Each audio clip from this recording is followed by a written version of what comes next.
So one day, the manager of that, my manager in that company came, and he was really looking a bit worried. And he said that the company that is developing this centralized system has gone into liquidation. And we are only a couple of months away from launching the date, which can't be moved because a government mandated date. And now we have to find someone who can take over this centralized system and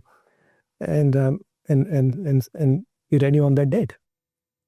So he asked me, would you be willing to do that, or would you consider that? So I couldn't believe that a small company like us, he's asking us to do something which is for the industry-wide kind of system.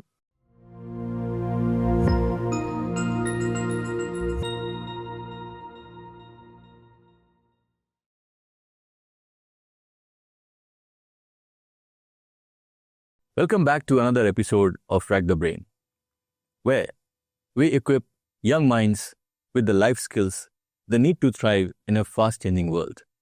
Today, we are joined by a man who truly redefines what it means to live a purpose-driven, high-impact life, Mr. Devendra Gupta. From coding telecom intelligence at Paradigm.One to transforming rural India through Ekal Vidyalaya Foundation, Devendra wears many hats, but his mission is one: create value, give back, and never stop learning. In this episode, we unpack his childhood, education, and what shaped his mindset. Why he walked away from the conventional way of life to build businesses and give back to society. How he manages multiple ventures and still finds time to serve villages. His message for youngsters and the professionals who want to dream big, give back, and lead with a meaning. Whether you are an inspiring entrepreneur, a curious student, or someone searching for inspiration, this episode will challenge your thinking, open your heart, and fuel your ambition. Welcome, Devendra, to the show. How are you? Thank you. I'm good, Avi. Thanks for inviting me to this show. Finally, we are meeting. It's been a while, and I know we both are looking forward to our rendezvous, and finally we are here. Yeah, it's good to be here. And I have a feeling this is going to be a fantastic conversation for us. So I'll start with the roots, the basic question about your childhood. How was it growing up, and what changed you and your inspiration, your mindset in the process of growing up? So I was born in Indore, which is kind of a second, third tier town, and in those days it wasn't as big as it is today. We are large family, one of the 5 siblings, parents, and our grandparents lived with us. So family of 9. It was very lively childhood, surrounded by a lot of love and a lot of care. And so it was a happy childhood. And look, you get to learn from your grandparents. Obviously, your parents are there, and there's so much learning happening when you have a joint family. Yeah, my grandfather was MSc in physics and mathematics. In those days, that was a rarity. Yes. And he was a professor in local science college in Indore. Mm-hmm. And so the love of physics or science and mathematics came from him. And not just for me, but for all my brothers and sisters.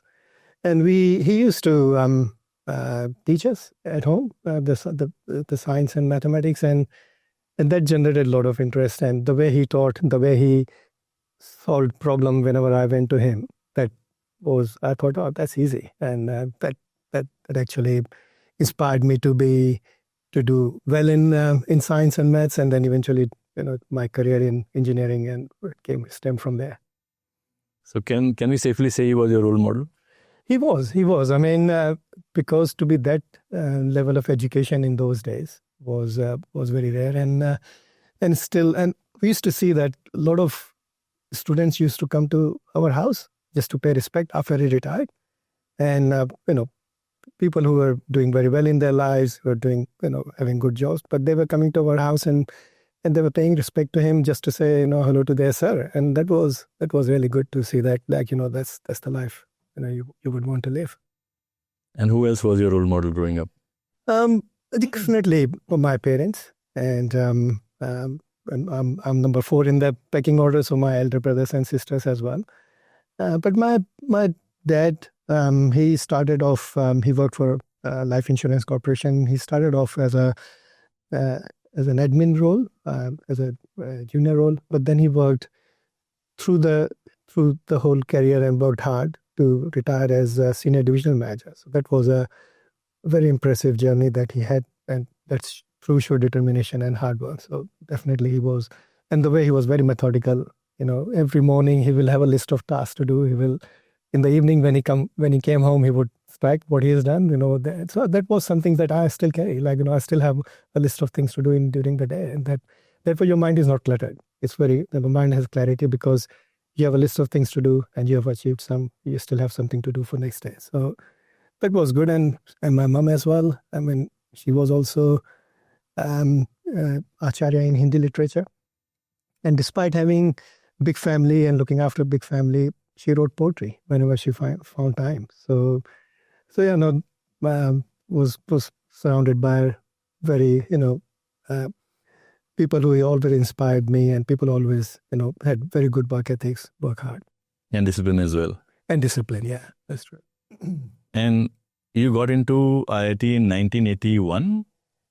So I got into IIT after my engineering. So I did my BE from Indore itself. So 84 I passed out, and then 84 then I joined IIT Roorkee in master's course in computer science. And in those days, computer science was also a new field. Yep. My BE was also in electronics, which was when I joined in 79. That was also a very new and upcoming field, electronics. So and then 86 I passed out from Roorkee. And I think that point of time it was called University of Roorkee. Yeah. So yeah, it wasn't part of IIT. IIT became, later on. But yeah, it was one of those prestigious.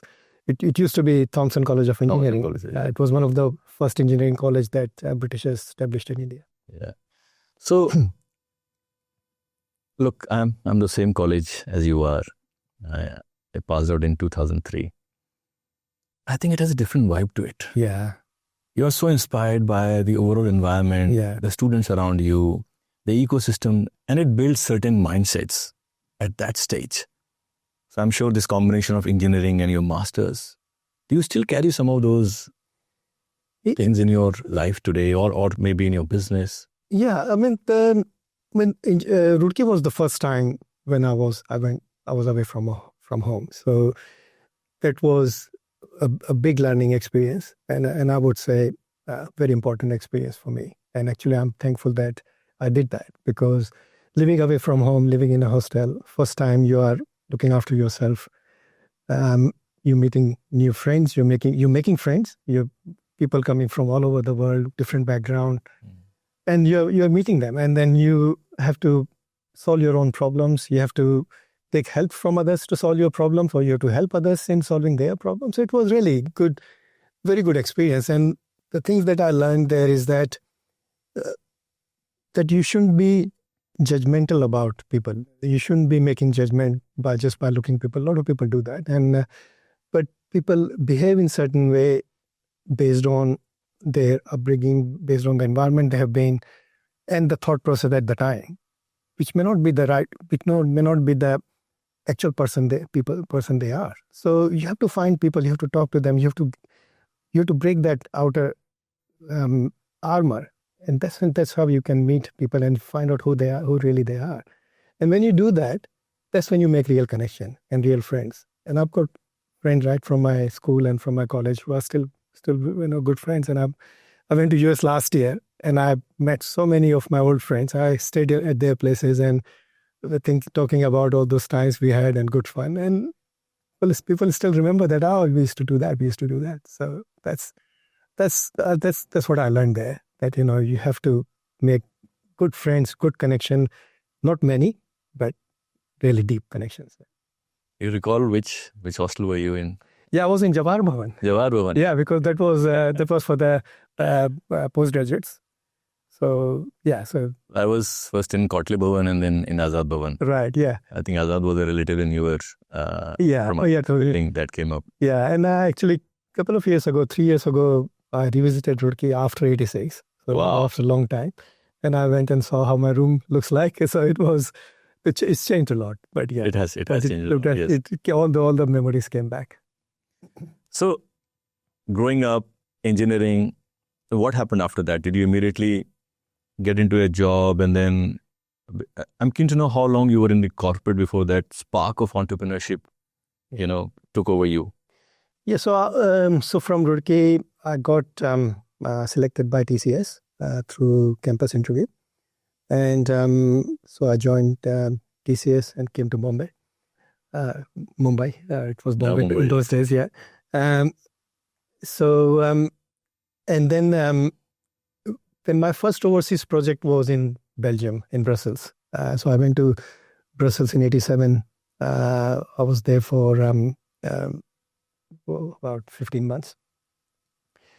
And during that time, we went to London, just for holidays. And there were a few of us, a bunch of 5-6 friends all from TCS. We went there. And one of the friends in our group knew somebody there in London, an Indian family. And he said, he's inviting us for dinner. Let's go. So yeah, sure, let's go. So we went there, and he picked us up in a car, Mercedes Benz, and I've never sat in a car like that, and I was so impressed also. And the thing that impressed me more at the time, that he opened the car with a remote control in his key. Wow! And I thought, well, that's amazing. But there are cars like this, and so during the course of conversation with that person, I asked him what he did, and he said, "Look, I've got business, and I came from India, not so long ago, but I set up some businesses." And I said, "Yeah, that's cool. That's something I would like to do, because that gives you that kind of financial freedom, that kind of control on your time. So there are two things like that business gives you: the financial freedom and the time. You control your own time." And I thought that's something would be good if I can get that opportunity. So it was kind of the initiation, that yeah. There was the first spark that that's the thing I can. Let's think about entrepreneurship. Yeah. And then after the project, we came back and back to TCS in Bombay, and one of my friends from engineering college in Indore, we were together at TCS. So we thought that let's do some side software development work. The personal computers were very new in early '80s. If you're talking about mid '80s, they were very new. So some businesses were actually getting into personal computing. They wanted some software, but the concept that the software should cost, that was still not there. People thought that about this personal computer, somebody should come and just do the software, and why that should cost anything. So, but we found some work, and we did our first project with a family business. They were into shipping industry, forwarding business, and they wanted to do some automation in their business, that something that if they can do some reporting, something those things. In those days, the software was for basic automation, like do some reporting, use some the data entry. But so we did that project with them, and when we got paid, again it was like such a sense of elation that you can make money what you could make in a couple of months, 2-3 months of salary. So that was something again that reinforced my belief that you have to be your own boss if you really want to succeed, or you want to do big in life. And that kind of carried on. And then we got we made a decision to migrate to Australia, me and my wife. And in '92 we came to Australia. And while, so let's say mid 80s till 2000, were you still in a job, or you were running business on site? What was that transition stage like? So in '92 we came to Australia. So I left TCS so I was in TCS from '86 to '92, and that's the only job I've done in my life. So when we came to Australia in 1992, I did contracting work. I never worked as an employee anywhere. And 92 was a tough period in Australia. It was a period which Paul Keating said the recession we had to have. So the IT industry was also struggling quite a bit. But it was me and my wife. We both had a lot of challenges in those days. But yeah, we were lucky to start our career on a good, solid footing. And did you have kids by now, or you were still? No. When we migrated, we didn't have any kids. Medhavi, our first daughter, was born in 93, end of 93. So that's why we took that plunge, because we thought that, look, what worse can happen? If it doesn't work out, we can go back to India and find a job again. So that was on a hard decision. TCS has produced many entrepreneurs. Some of them are running multi-million-dollar companies, just like you. So how did this Paradigm.One come into picture? Was it your first business in Australia, or? Yeah, so Paradigm.One is my first business in Australia. We started Paradigm in 2000. So I had been 8 years in Australia since we came here. So when I was contracting in different clients, my second contract in Australia, in Sydney, was at Oracle Corporation. So we were doing some project there, and that's where I met. So Paradigm has got 3 partners. So myself, Martin Cantwell, he's from UK, and Marcel Jeffermans, he's from Netherlands. So I met Martin in that project. So he had just migrated from this was 95. So he had just migrated from UK, and that was his first project, my second project. But coincidentally, we were in the same team. So we started working with each other, became good friends. With these kind of things, your thinking has to match. The kind of thinking think about what else can we do with our lives. So those kind of conversation we used to have. We used to go to, during lunch break, we used to go to gym together. We used to go for swim. We used to go to Homebush Olympic Park for So we talked about a lot of things, and both were young, starting off, so in a new country for both of us. So yeah, so we started up there, and then we after that project we parted. We went to different projects. He went some other way. I went to some other clients, but we kept in touch. And then we both started working at Telstra together again in the same project, somewhere around maybe late 90s, 98, 99. We were in the same team again. And that's when the opportunity arose of doing some work outside.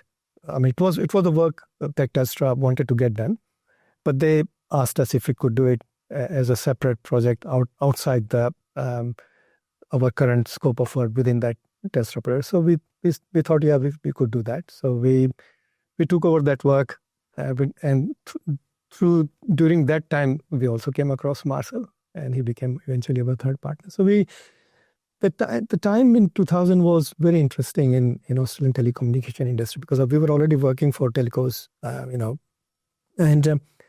but the deregulation was happening since 92, when government broke Telstra monopoly. There were a lot of new phone companies, telecom companies were coming up. So Optus was one of them, APT. And government mandated a lot of things to make the playing field level.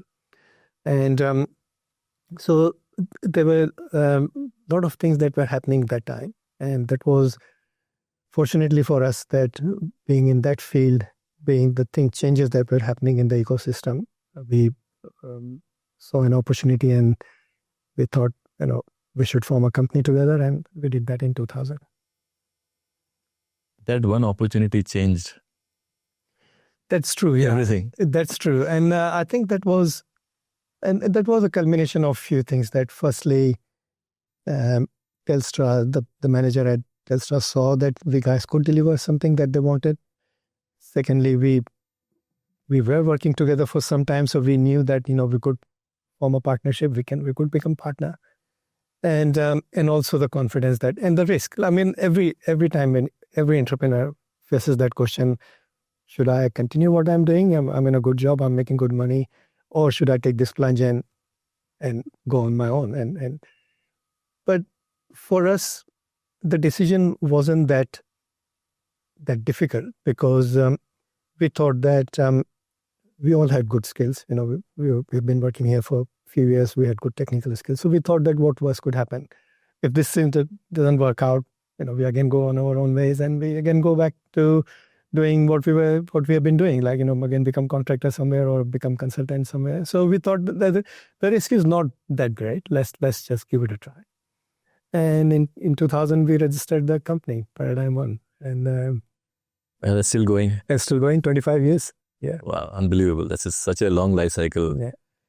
And so what does that application do? What is if you don't mind sharing? Because it is something which is still in use, which means it must be a cutting edge software or technology that is still embraced. Yeah. So the as part of deregulation of the telecom industry, ACCC mandated that the numbers should be portable, which means that because in the olden days, if you change the carrier, you will lose your number.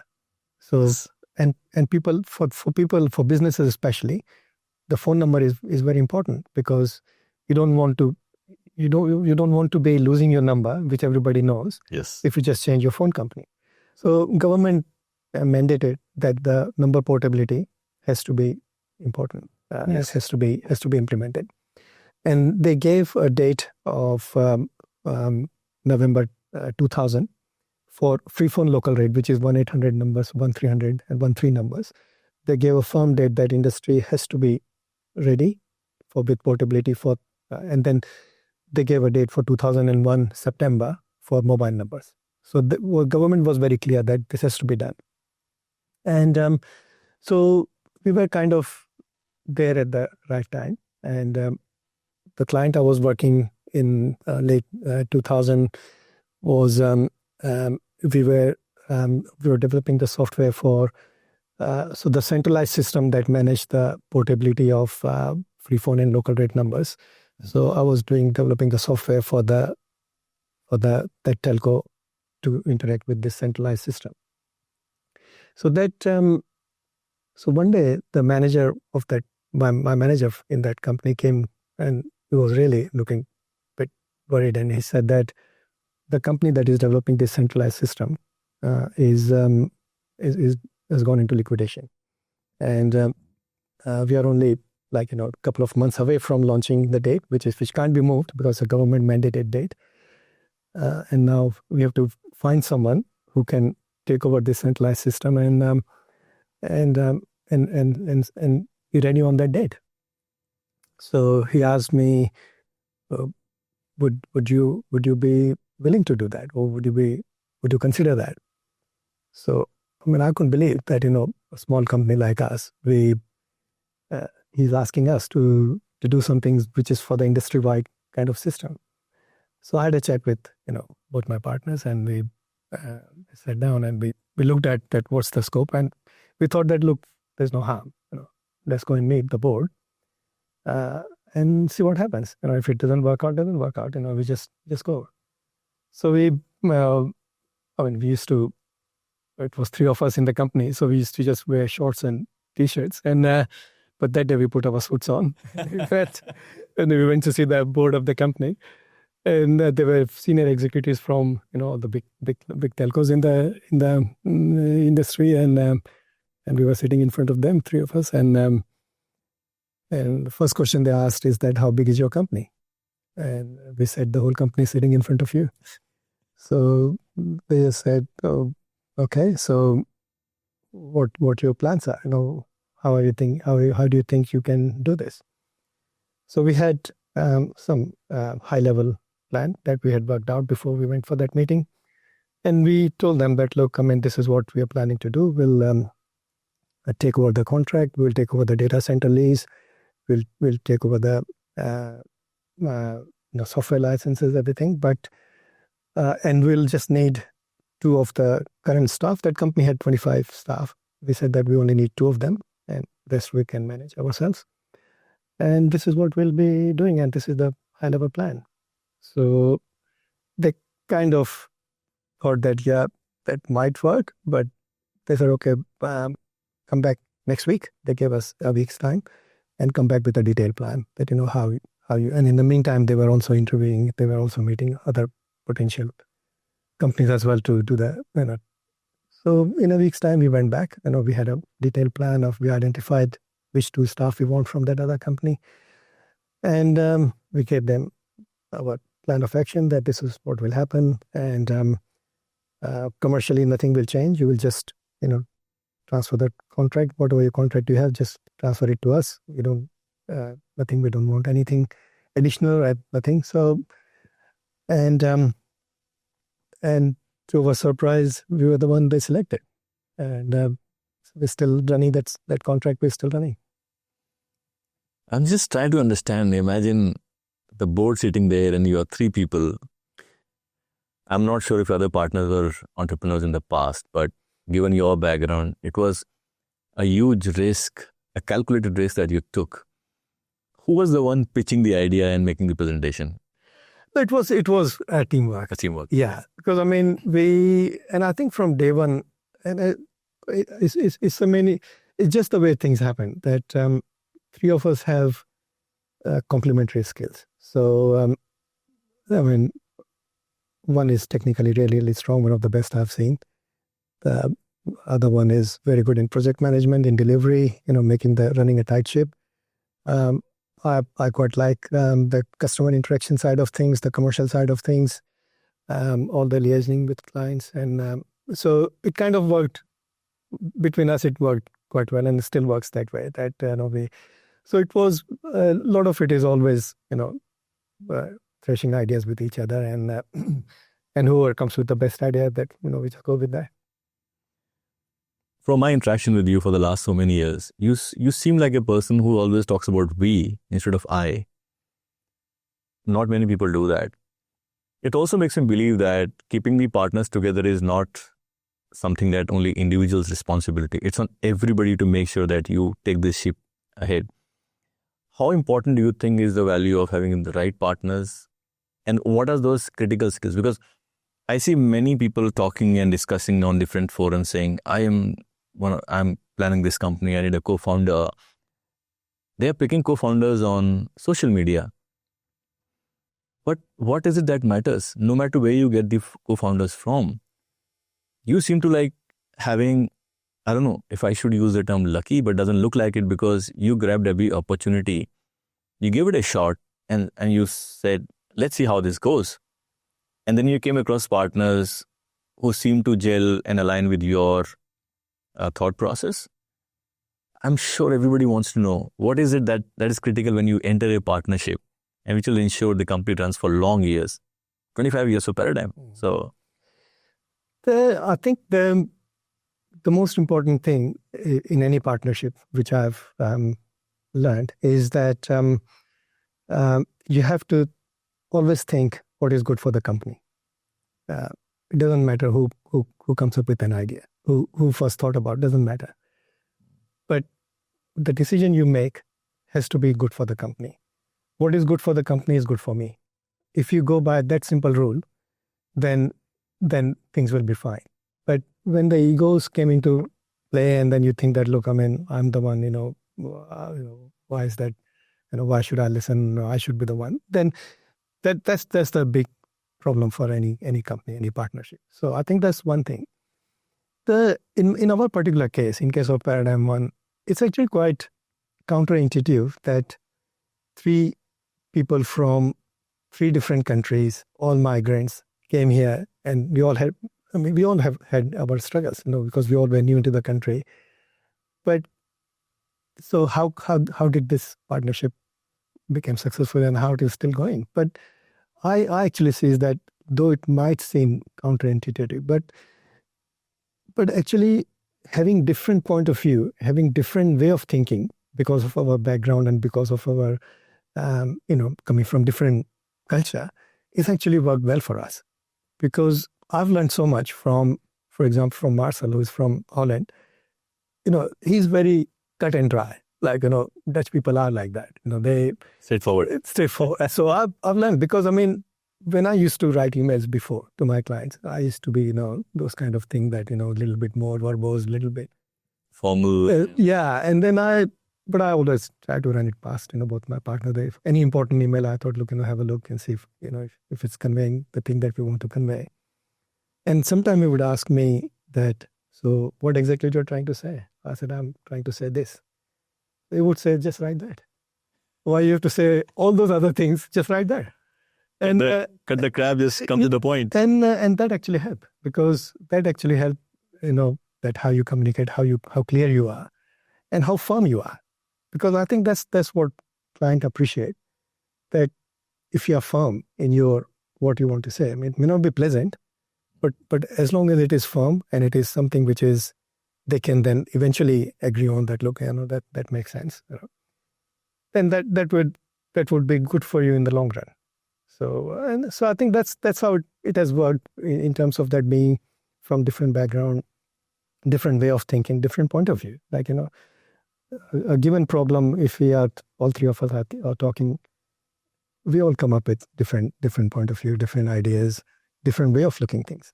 But then eventually we pick a one that we think that, that makes more sense. You seem to be a lot embracing of others' perspectives, which means that you listen not to respond, but you listen to learn. Is that the right statement? Yeah, it is. It is true. And I think that's how you can actually get things right, and you can be successful. And I go back to my Roorkee days, my college, my hostel days. That's what one of the things I learned there. That you have to listen. You have to know what people are saying, what they're actually thinking, and once you know that, then you can act in a way that becomes non-conflicting and something that everybody is happy to go along. So I think that's the right statement. Yeah. So on a lighter note, when did you buy your Mercedes? Oh, yeah. Look, I bought I can't remember the year now, but It's been long back then. But I remember the occasion. My parents were visiting here, and I bought my Mercedes when my parents were here, and my dad drove the car out of the showroom. That was a big satisfaction for me and for him. An emotional moment as An well. emotional moment as well, yeah. But I'm really fascinated by the fact that, if you start connecting the dots, you realize that, there's something that triggered, and then obviously you took upon yourself to be experimentative and look at all the magic that happened later on. So, next step where Telstra guys agreed to give the work to you. The work is now taken. But that's one part of it. There are so many challenges starting a business, especially when you're on your own. And in this case, you didn't even have an opportunity to fail. So what was those initial struggle days, and how did you navigate those days? Yeah, starting any business is definitely not easy. It is not 9-to-5 job. I think every entrepreneur has to understand that it's not going to be 9-to-5. You have to work hard. You have to work 24 hours. You have to be not work physically, but you have to be thinking. You have to be in that mindset. And during our initial days of the company, when company wasn't even formally launched, we were doing our regular contract work 9-to-5, but then we all came to the office in our shared office in North Sydney in the evening. We'll get there and we'll work on the projects that we were working on. So weekends, same thing. So a lot of credit goes to the family as well. My wife, she has contributed a lot in what we have achieved. When we came here, we didn't have, we just bought 200 tickets, 2 suitcases, and nothing else, like hardly any cash. But she was very supportive. She gave me support in every step of the way, and that's happened while we were setting up the business, um, and yeah. So I mean, those days were a lot of hard work, but it wasn't something that we were. There were never a point in time where we had doubts in our mind that we made a wrong decision or we shouldn't be doing this, because I mean, this the break that I was talking about, this is the free phone local rate system that we contract we won. That was a big step for us and also made us known in the whole industry. And then when the mobile number portability came in 2001, we got involved in that. So I mean, the things started moving on from there, and we had good. Then we are doing still a lot of work with the government. We're working with a financial institution, big banks in Australia. So one after other things were happening, and so yeah. No, in terms of the challenges, they were challenges, but there was never a time where we thought that we made a wrong decision. And let's say we are all human beings. Let's say there was some difference of opinion. It happens. It happens, but we have morning breakfast together, and we just talk about it. And I mean, actually, we used to have a periodic kind of special meeting or session where we would just express what one person doesn't like or didn't like about a particular, and you just talk about it. You just say that, look, this is something I thought we could have done it that way. But then you talk about it and you look at all the pros and cons, and then you say, look, I mean, sure. I mean, and even if the wrong decision was made, but that was made. I mean, that's past now. How do you navigate now going forward? That's important. And were there some failures on the way? I wouldn't say failures. I mean, there were. We tried to get some government work through tender, and we found that after failing on a couple of tender work, that government tender work is not for us. And the reason for that is that right from beginning, we wanted Paradigm.One to be a very niche type of company, and we believed that we don't want to have a big company. We don't want to have many people in the company because none of us wanted to deal with a lot of human resources issues. We wanted to keep it very focused, a very product-driven company. So we thought that with our clients, we will always give them a fixed price for any project, and which we have worked out that we can deliver in that price, and that's what we will give. So we found that the government tender worked completely different way, because to win the tender, you have to give a smaller price upfront, and then you try to recoup your money from consultancy and all those different add-ons. We didn't work with our philosophy. So once we didn't win a couple of tenders, we decided, look, let's not spend time on that anymore. Let's just focus on what we are good at and just do that. So you kept it simple, worked on your strengths, and kept moving and kept going. Yeah. So from 3 people, eventually how big did the company become, and where are you today? And I know you're a couple of businesses you're running, but if you can shed some light. Yeah, I mean, we're still not a big company. We're keeping it quite lean. And one of the reasons for that is that we automate a lot of things. We do a lot of automation.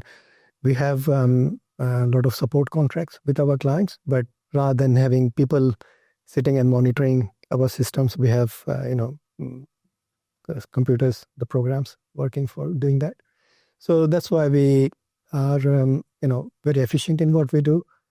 Plus, also there are chances of human errors are very minimal. So and that's how we have kept it, and that's a deliberate choice we made. That we don't want to be big. We want to be efficient and profitable. Have you started using AI? We do in our system developments. We do. Interesting. So when there is a number porting from X company to Y company, is your software still in play for those? Yeah. Every provider uses that? Yeah. Wow. So, and it is used for both free phone local rate for mobiles numbers as well. Is it patented as well, or? No. So the intellectual property of that particular software is not ours, because that's industry software that was done by an industry body, and so the intellectual property belongs to nobody. So that's part of the collaborative development work. But we do own intellectual property for some other products that we have developed since. And do you have competitors in the same space who are doing the same thing that you are doing? No, I mean, it's not. I mean, there are, I would say, yeah, I mean, they're not as such competitors, but yeah. But yeah, I mean, it's it could happen, but we want to make sure that we keep our clients happy. It is such an interesting story of an opportunity eventually leading to something which is still active, alive and kicking. What were some of the lessons you learned on the way when you turned entrepreneur? You don't come from a businessman family, as far as I understand, but you are running a multi-million-dollar company. How did this change you, and what are some of the lessons you learned on the way? I think the most important thing is that eventually you deal with people. Your clients are people as well. I mean, you don't see them as somebody who is not out of this world. So as long as you have your thinking is that you're here to solve a problem. They have a problem and you need to solve that problem, and you work as a collaborator, not as a service provider. That actually helps, and a lot of our work comes through word of mouth, and even the industry government regulator, they recommend us to people. So I think that's one of the things that eventually people need to trust you, and as long as they trust you that that you're doing a good job and at a fair price, then that's one of the biggest things for a successful business. And I mean, in general, like partnership, I already talked about that. How having a good understanding between your business partners, if you have any, then that's really key to have a long running partnership. Yeah. This is just me thinking aloud that you really hustle a lot in the initial days. You give your best. You have worked long hours, even weekends. But it doesn't look like you are still resting. You're still busy with something or the other. So on the way, 25 years now, there are many other things that you have tried. And so would you like to talk a little bit about, few ventures that you got into? Some might have been successful, some might not have seen the ray of light, but how did that translate into future ideas? And yeah, I mean, there were a few things that I tried along the way, and but what I realized very soon is that core strength is technology. That's what my core strength is, and that's where we've been working and we've been very successful. So eventually, I just we stuck to what we are good at, and I think that's what people should also look at any entrepreneur, that you have to identify what you are good at, and then you have to play to your strength, and then try to enhance, make use of those strengths. So I mean, I've learned that being in the telecom field, which is a ever changing field, and which is very important area of any economy, and so that's where we're continuing to put our focus on, and yeah, there's always new challenges every day. So I'm sure people come across to you, they want you to be their mentor. People talk about becoming entrepreneurs. But what do you think are the really important skills that people need to introspect before they even think about getting into the world of business? I think two things people should sit down, and anybody who wants to do anything in business, or two things they should sit down and think through. One is who I am, and secondly, what I want to achieve. So who am I? Who I am is, you need to know what makes you happy. What makes you satisfied. So is business for you, or is something more is something else? So once you know that, yeah, business is something that I want to get, or I mean, if you maybe a tennis player, maybe a sports person, or anybody, if once you know that these are my core strengths, and this is what I'm good at. These are the skills that I should enhance more, and that's what. And so once you know that, and once you know that, okay, no, this is something I want to be an entrepreneur, then that's great. And I would recommend, I would encourage young people to think being an entrepreneur, because it gives you so much freedom. So the thing that worked for me in terms of doing how your life will pan out is that I had a mental picture of what I will be doing in 10 years' time. Yeah, I'll just pick a random figure of 10. It could be 8, could be any. But if you have that picture in your mind that in 10 years' time, where do I see myself? If I'm starting a company, or if I'm starting a business, where do I see myself in 10 years' time? And then if you have that thing in your subconscious mind that, and not just the career, but, with the family, with all the other things you want to do in your life. If you have that mental picture, and if you keep refining that picture, if you keep thinking about that, then that actually in your subconscious mind, that becomes your driving force. And then the decision that you make, they are driven by that vision or that dream. And so that has worked well for me. And even now I think that, what I should be doing when I'm, when I'm 70 or, for example. So I have something in, a picture in my mind. So, and then you think about that, and then you say, okay, look, this is what I want to do. So yeah, having a focused mind, having a clarity of thought. I talked about clarity of thought before. The importance of hard work. So those are the things that I think are very critical in anybody trying to thinking of start on their own. Can I add something to it? Most of us don't take the first step because we fear the failure. We need to learn how to deal with failure, because there's a long list of failures, very few successes. So which is why you remember success more than your failures. Mm-hmm. Because I read somewhere that an entrepreneur is someone who works 80 hours a week so that he can get rid of, or she can get rid of, working 40 hours a week in a corporate job. Mm-hmm. So I also know that you are wearing many hats, and one of those is that you are the president of Ekal Vidyalaya Foundation. What is that? Yeah, so I'm not current president. I'm on the Global Trust Board of Ekal Foundation. But Ekal Vidyalaya is a charity that runs rural schools in rural and tribal India. So there are about 80,000 schools running. It's a big number. About 2.5 million children are studying in those schools. It's one of the biggest, largest ground charity that actually has a lot of volunteers working on the ground. Mm-hmm. And doing a really great work in India. And I came across Ekal, and we've got an Australian chapter. So it's a charity based in Delhi, but it has got chapters around the world, in US, in Australia, in New Zealand, UK. So Australian chapter started in around 2002. I came across Ekal around 2003, 2004. Mm-hmm.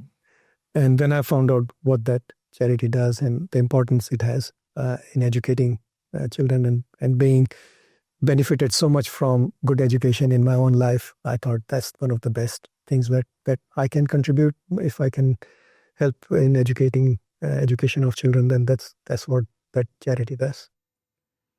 So there are schools which are operating, and this charitable organization arranges the teachers and what's the foundation? So it is actually a single teacher school. So in remote areas of India, schools sometimes don't become successful because they don't have teachers coming from outside. because accessibility is not there, people not willing to go that remote. So this charity actually trains a local youth in the village itself. And because that youth lives in the village, so a lot of problems with those issues go away. And then the idea is to provide the basic literacy and numeracy to children in the village, and tell them about hygiene, tell them about how to not fall in trap of superstition, those kind of things. So it's a very basic education, basic literacy, but the impact is profound.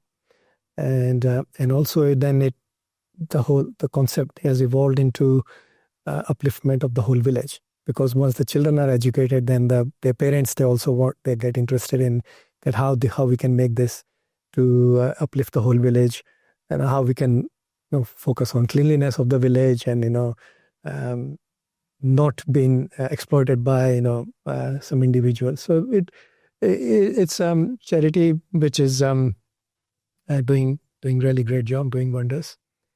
And I've actually gone to those villages myself. I've taken my children, family with me to actually see how the charity works.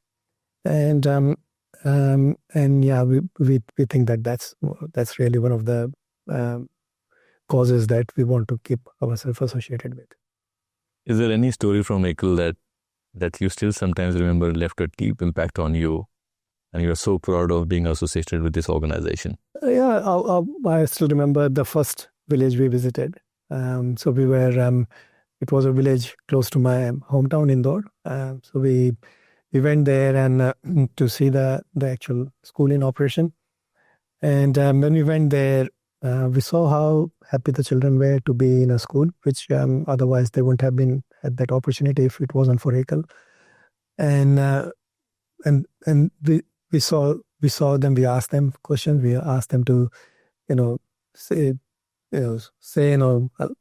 alphabets, or give them some problems, mathematics problem to solve. Not difficult ones, but they were so proud to show their skills and show that what they have learned, and they were so proud to show us their notebooks that what they have been learning, and the whole village was very welcoming, because they could see that by helping the children, this charity is actually helping the whole village, and that was really a very satisfying and very fulfilling feeling that yeah, we are making some impact.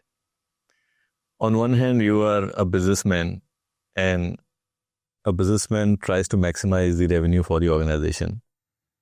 But you mentioned that you like to work on fixed price so that you're not fleecing the clients on the way through different paths. You still have that element of being fair even in business. And then you are into volunteering. In between, how do you define Devendra? How has it impacted you or changed you? You mean working like being in a in a volunteering? Yeah. You change as a human being. There are few things that you tell yourself, this is something I really love to do. Yeah, I think one of the things I believe that people shouldn't see volunteering or charity work as doing something for others. Actually, it's so much beneficial for yourself.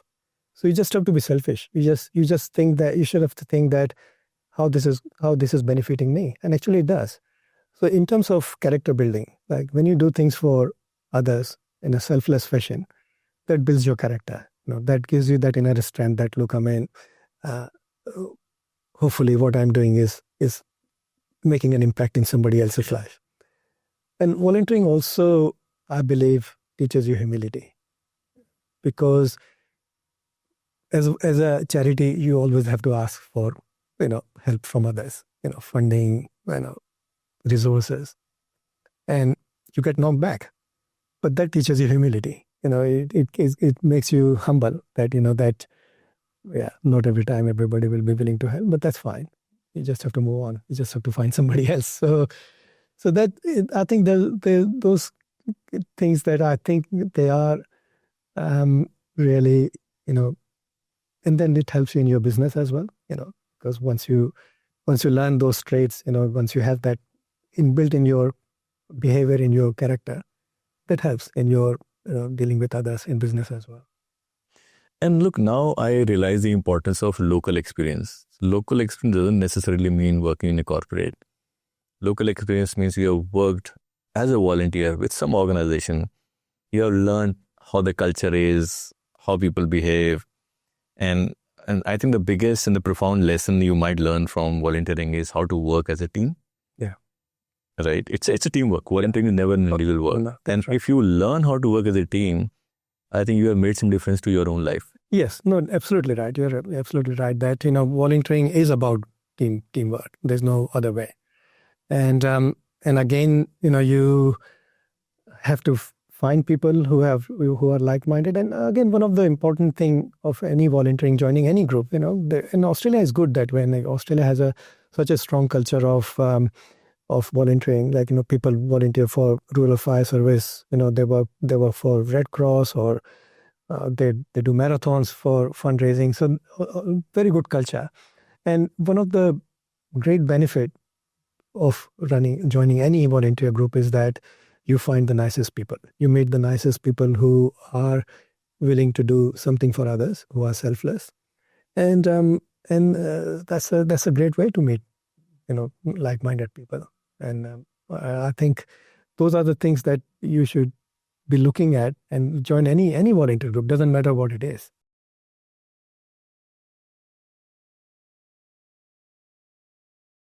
You can devote is actually more than zero. Coming back to, I'm keen to know, how does your day look like? How do you start your day? What do you normally do? And so now, the kids have left home, so we have a little bit more time as opposed to before running around doing things for them. But I think for me, keeping healthy is one of the most important thing for me, because as you grow and get old, then you have to make sure that you're keeping good health. So I actually have good regime of keeping myself physically active through different gym membership and doing yoga, walks. But still, like in terms of business, we still it's a quite active day for me. We got a good client base, and there's always something new challenge. There's always something interesting happening during the day. So that keeps it quite exciting. Plus, I try to devote some time for different other charitable interests that I have. Ekal is one of them. But there are also many good charities in Sydney itself, and I do some work for them as well. Like Karma Kitchen is one of them. They provide free food for I've heard about them. Yeah, for homeless people or for Indian students. There's a Shri Om Care. They look after the elderly people of Indian community, to keep them engaged, to keep them their mental and physical health. So I try to do a little bit of work with them, try to help them out a bit. But yeah, so it's never a dull moment. If you could go back in time, what advice would you give to your 20-year-old self? So time has changed since when I was 20 and when today we are sitting here. I think today, if I have to advise someone, I would say that we are driven by social media. There's so much information, so much of Noise. Yeah, noise. Right word. Through social media, and we are seeing a lot of problems with mental health issues is a young population, because of what they read, Yes. what they think that others are doing. They're having good time, but I'm not having good time. Everybody's successful except me. So I think one of the things that I would advise is to get rid of that clutter and focus on things that, again, play to your strength. Like, whatever you are good at, try to nurture that skill, those set of skills, and focus and have fun. I mean, it's not that, you just get rid of everything. You get rid of Instagram or any other, but you do that. But you have to be very focused on what you grasp from there, what you pick from there, and what you discard. And again, I would recommend that have a plan, have a mental picture of what you would be doing in 10 years' time, what would make you happy, what would satisfy you, and then work towards that plan, and things will happen. Look, I can go on and on. I really enjoy this conversation, and there's so much to learn from you, so many stories from your side. Like all good things, we have come to the end of our podcast. So I really want to thank you for devoting your time and coming here all the way and sharing some profound stories. It was such a powerful and multidimensional conversation. So really appreciate and thank you for that. I think from my own personal view, what I've learned from is that if you want to be an entrepreneur, you should be able to adapt. You should be open to challenges. We are people. You should learn how to interact with people, talk to more people. We are all human beings. And always keep the customer first in mind.